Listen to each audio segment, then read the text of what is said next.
Imagine you open your phone, and Elon Musk is asking you for Bitcoin. Not a fake Elon account, not a blue check impersonator with one missing letter in the username. The real account. Same profile, same followers, same checkmark, same authority. You blink. Then Apple posts the same thing. Then Uber. Then Bill Gates. Then Barack Obama. Then Joe Biden. And in that moment, you feel the internet tilt sideways, because this is not how hacks are supposed to look. There is no broken website, no skull logo, no dramatic shutdown screen. Just the most trusted accounts on Earth calmly telling millions of people to send money to the same Bitcoin wallet. July 15th, 2020, 8:17 p.m. A message appears on Elon Musk's Twitter account. I am giving back to my community. All Bitcoin sent to my address below will be sent back doubled. It looks ridiculous. It looks fake.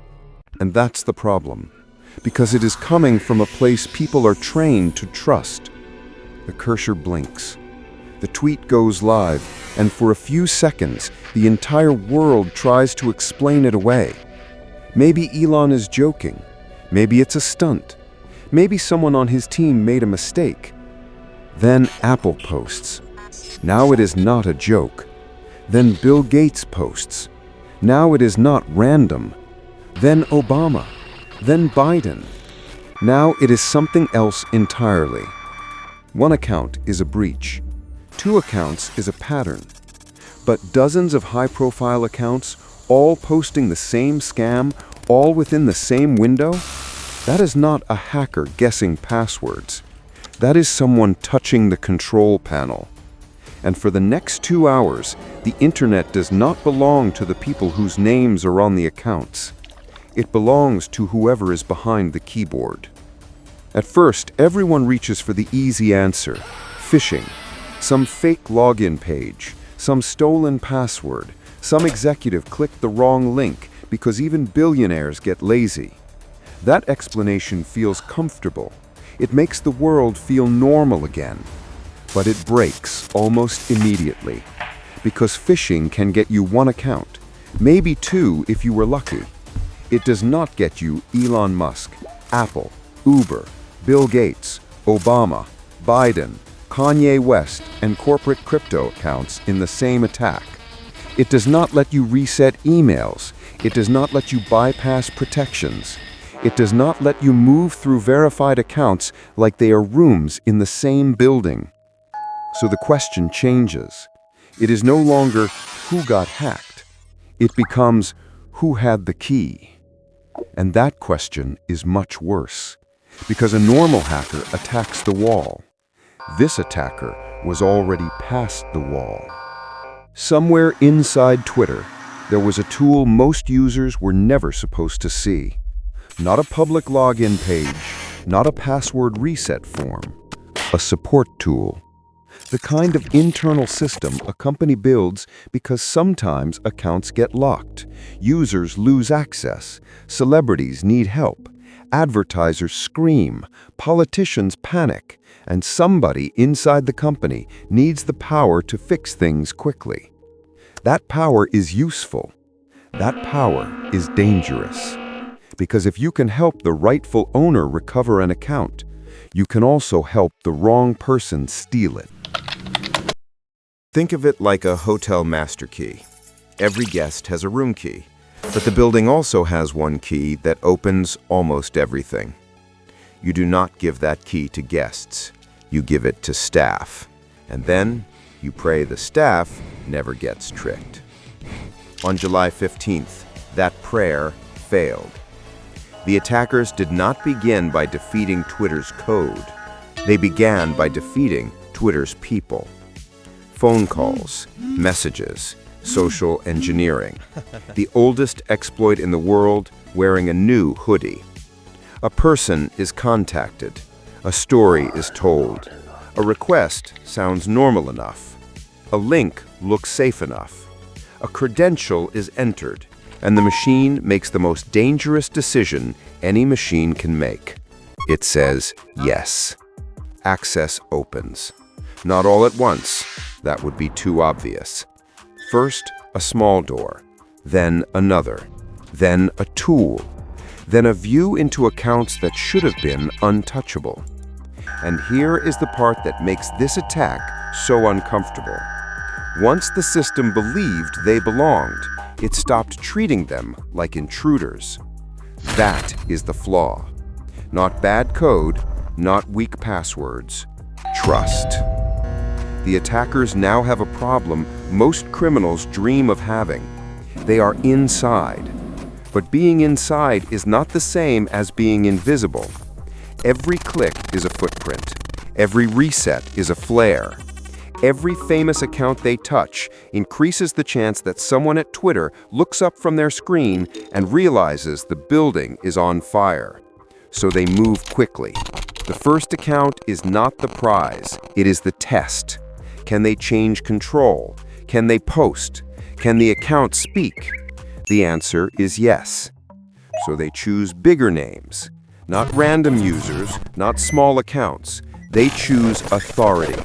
Because the scam is not powered by Bitcoin, it is powered by reputation. If a random account tells you to send Bitcoin, you ignore it. If Elon Musk tells you, you hesitate. If Apple says it too, your brain catches on the edge of something.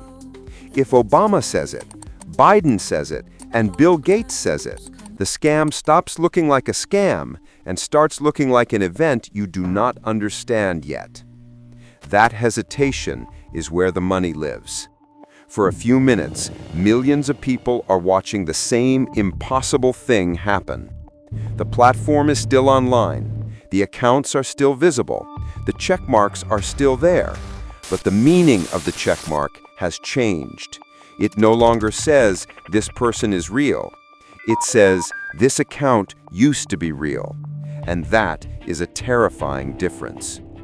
Now pause on the power for a second. Not the money. Forget the money. Money is the small version of this story. The real weapon is voice.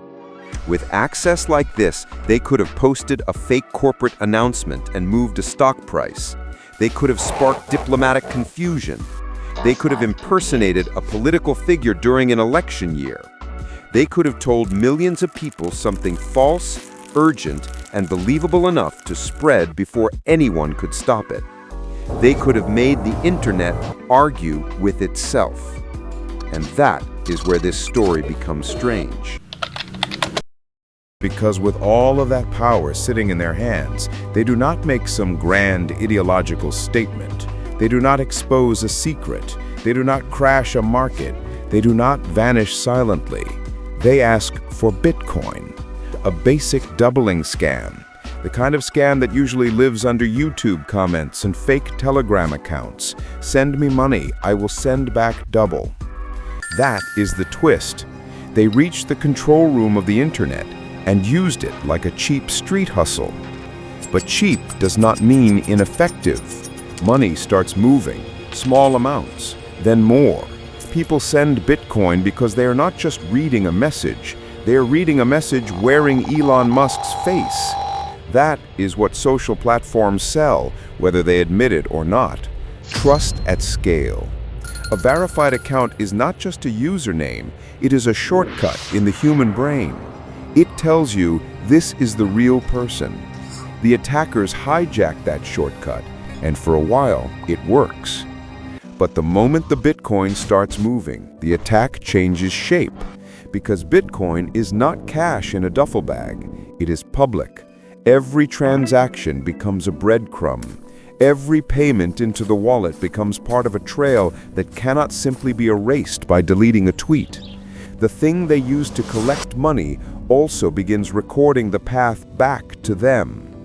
This is the second trap. The Twitter system gave them reach. The blockchain gave investigators a map. So now they have a new problem. Twitter is waking up. The public is panicking. Reporters are posting screenshots. Security teams are moving. Accounts are being locked. Verified users begin losing the ability to tweet. Imagine the absurdity of that moment. The platform built to let powerful people speak suddenly has to silence powerful people because it cannot no longer tell who is holding the microphone. That is not a normal security response. That is a company grabbing the emergency brake. And when the emergency brake gets pulled, time changes. Every extra minute inside the system is now dangerous. Every post is louder. Every movement is easier to notice. The attackers still have access, but access is turning into heat, and heat brings attention. Twitter begins closing doors, not gracefully, not elegantly, more like someone running through a mansion at night, locking every room while hearing footsteps behind them. Some accounts are frozen, tweets are removed, internal permissions are restricted. The attack slows, the window closes, but the damage is already done. Because the public has seen the thing companies are terrified of showing. The system can be controlled by the wrong hands, and once people see that, they do not unsee it. Now the story moves from control to collapse. The attackers had the one thing every cybercriminal wants: access. But access was not enough. They needed discipline. They needed silence. They needed to understand that the hack was not the hard part. The hard part was leaving no shape behind, and they left shapes everywhere. Accounts, messages, wallets, aliases, chats, transactions, connections, the kind of small details that feel harmless when you're winning, then become fatal when people start arranging them in order. That is how most genius crimes end. Not with one giant mistake, with 10 small ones that finally meet each other. The investigation starts pulling threads. The Bitcoin trail points one way. Online handles point another. Private conversations become evidence. People who thought they were behind screens start becoming names. And the most surreal part is how young they are. This was not an army of elite spies in a bunker, not some faceless nation-state operation with unlimited resources. The alleged mastermind was a teenager. A teenager found a path into the machinery of one of the most influential platforms on Earth. That sentence should bother you, because it means the scale of the target and the scale of the attacker did not match. The giant was Twitter, the weapon was trust, and the person holding it was barely old enough to rent a car. The arrests come after the magic is gone. No dramatic final tweet, no movie ending, just doors opening, devices seized, names released, court documents, charges, the boring machinery of consequence.